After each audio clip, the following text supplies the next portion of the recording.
This is where the navigator, that's the command module pilot, spends most of his time, in the navigation bay. He has, of course, up there on his panel, also instruments that he has to check all the way through the flight, basically instruments that tell him the fuel states of the engines on board. But here's where he spends most of his time.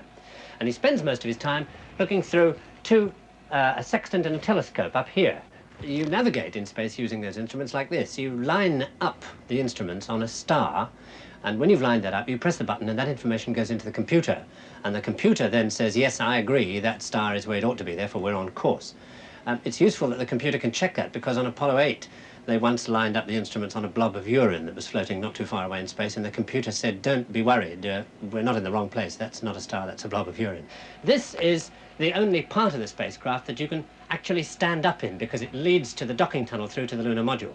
And being able to stand up in a spacecraft really pleases most astronauts.